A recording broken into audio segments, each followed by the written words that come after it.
Hello and welcome to this month's Maggie Moment. I want to talk today to FIFO parents.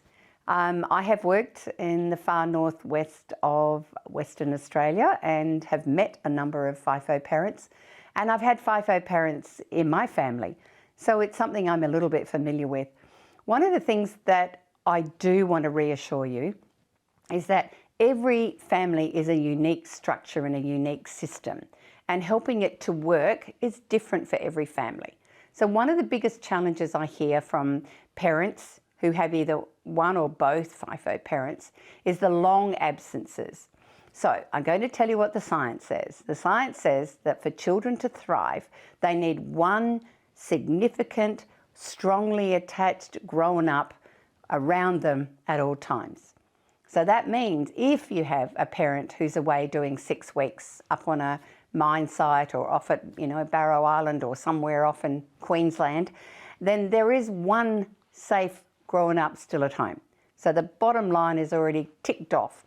Our kids learn predictability, and predictability helps them not feel anxious. So they know how to navigate this slightly unusual way of a parent being away for long periods of time. It can also be the same for many families who are in the farming areas, because when it's seeding time or harvest time, often the father figure is out for very long hours and the kids don't see them for weeks on end. So it's a similar thing. We prepare our kids, we let them know when they're going to be home, but we also have so many things now in the digital world that can help a parent stay connected. There's no question that a FaceTime or a chat online or a Skype anytime is a possible thing that can help them, but you've got to pick your timing.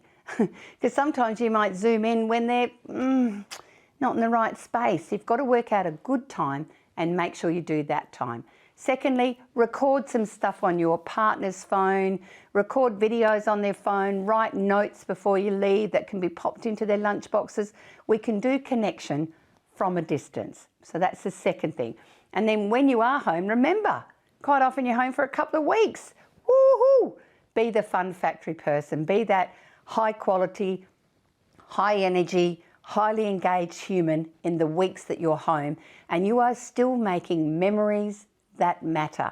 And that's the thing I want you to keep in mind. What are the long-term memories? What are the family rituals that really matter? And I do need to say that I've noticed that a number of dads who are FIFOs, that it's an energetic thing rather than any intention. You start kind of withdrawing in the last few days before you fly away, kind of stepping back out of your family, getting ready to go, whether it's for you or your kids.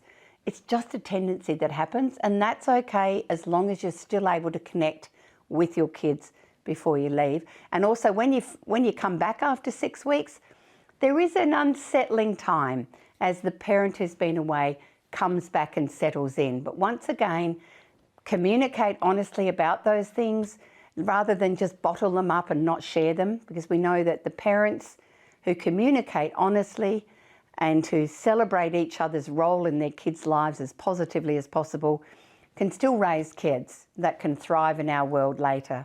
So again, look at the strengths and the pluses about being a FIFO, having a FIFO parent, and remember that love can happen over a distance. I hope that's helpful to you if you're a FIFO parent.